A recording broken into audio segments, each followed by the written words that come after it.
Okay, think about this for a second. You've ever find an old diary, tucked away in a drawer somewhere? It seems like such a simple thing, right? Just a book. But what if I told you that that little book was actually a revolutionary piece of technology? One that literally invented the whole idea of, well, you.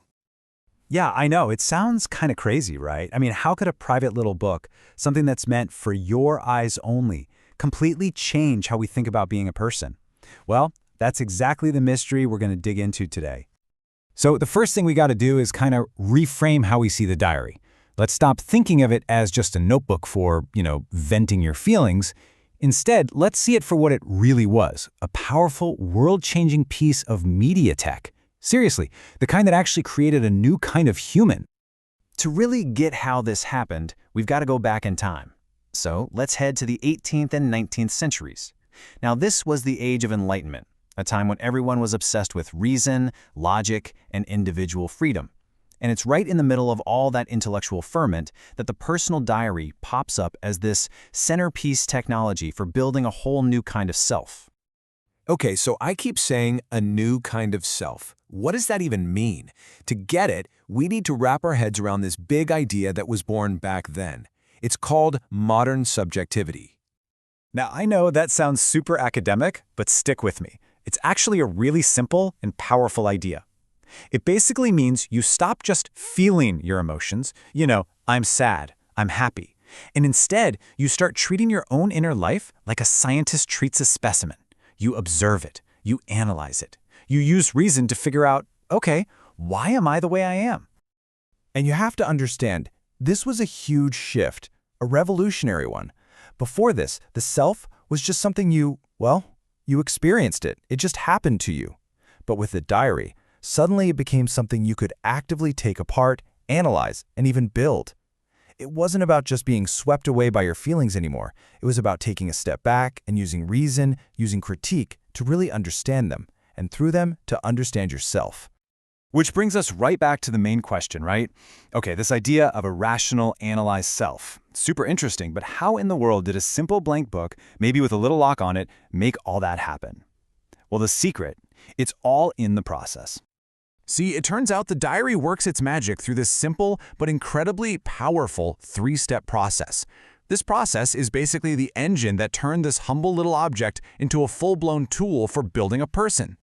And the whole process is deceptively simple. Step 1, you write. You just get it all down, the messy, random thoughts, feelings, and events of your day.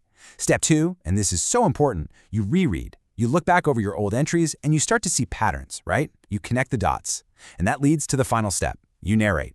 You take all those connections and you weave them into a coherent story about yourself. You build your own personal narrative. And when you do this, you have this incredible realization. The self isn't some fixed thing that's just out there waiting for you to find it. No, it's something that is, quote, both made and explored with words. Think about that. By writing and rereading, we are literally shaping who we are. We're taking the chaos of our lives and turning it into a story. And that story is ourself. But this is where things get really interesting and a little weird. There's this strange paradox at the heart of it all. Because this intensely private act, writing just for you, actually creates a very public kind of performance.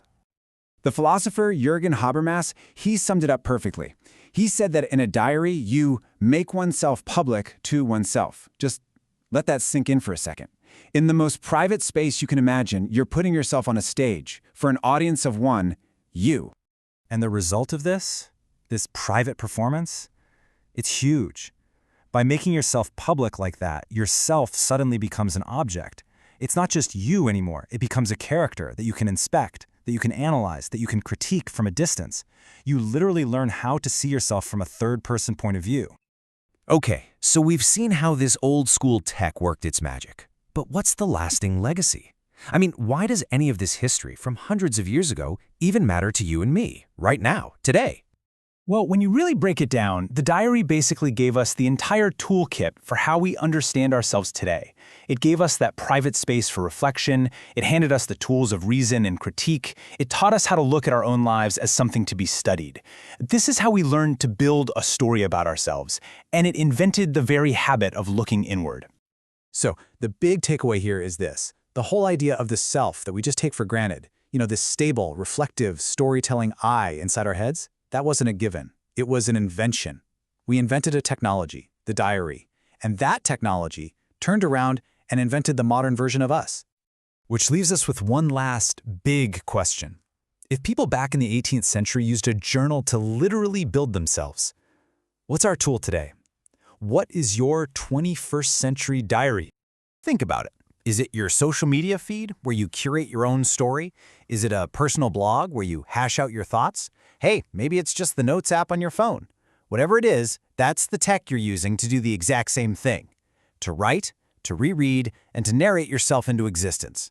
So the real question is, what story is it helping you tell?